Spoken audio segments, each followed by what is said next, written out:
আসসালামু আলাইকুম, সবাই কেমন আছেন? আলহামদুলিল্লাহ ভালো আছি। তেল দিয়ে দিলাম। এখন দিয়ে দিলাম পেঁয়াজ বাটা, দিয়ে দিব রসুন বাটা।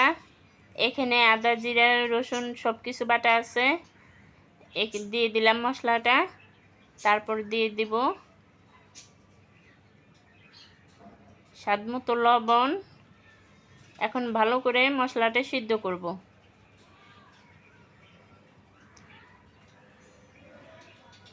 ভালো করে সিদ্ধ করে নেব, ভালো করে কষাবো। দিয়ে দিলাম পরিমাণ মতো হলুদ। এখন দিয়ে দিব মরিচের গুঁড়া। একটু ঝাল ঝাল খাবে, যেহেতু বৃষ্টি হচ্ছে একটু ঝাল করে রান্না করব। আমরা সব সময় একটু ঝাল বেশি খাই। বাচ্চা আছে, বাচ্চাদের জন্য আলাদা রান্না করি।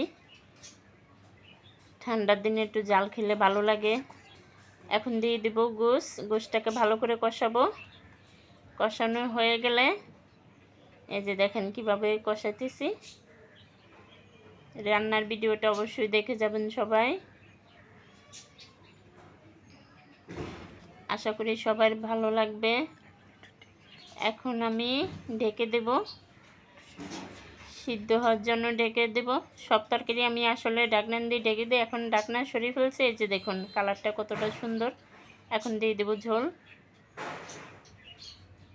সবাই ভালো থাকবেন, ভালো লাগলে